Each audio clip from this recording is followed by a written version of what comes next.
The pandemic has especially taken a toll on the district's Latino students.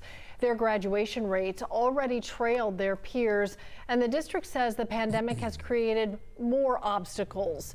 1/3 of the district's 180,000 students identify as Latino or Hispanic.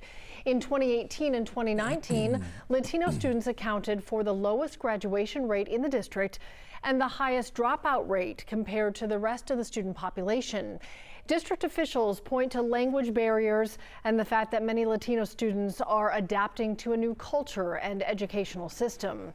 And the pandemic is only adding to those obstacles. A national survey done in the midst of the pandemic revealed nearly 40% of Latinos did not have internet access at home. 32% did not have access to any computers.